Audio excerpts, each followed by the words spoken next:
déchaussement. Le patient a 43 ans. Et comme vous voyez ici, donc on a déjà une mobilité des dents. Donc ça, c'est des dents qui sont vouées à être perdues. Donc si on n'intervient pas immédiatement, donc bien évidemment qu'on va intervenir. Ce qu'on va faire, c'est le débridement, plus au moins contenir les dents ensemble, les coller, mais après avoir traité la maladie.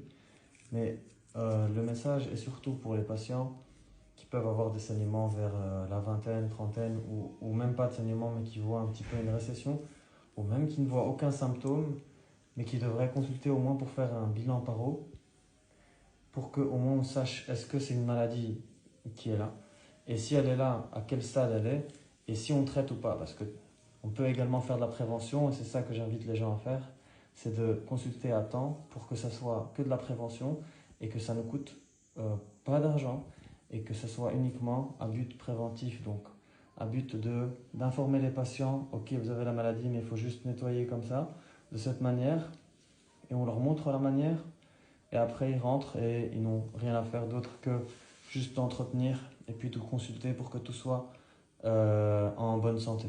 Donc voilà, consultez dès que vous pouvez pour un bilan paro, le parodontologue de votre région. Et si un paro, vous voyez qu'il y a un déchaussement, il y a un signe et qu'il vous dit c'est pas grave, c'est le début, il faut changer de paro. Parce que c'est pas de cette manière-là. Quand on a un petit feu, un petit incendie chez soi, on n'attend pas qu'elle soit répandue dans toute la maison avant de l'éteindre. Donc voilà.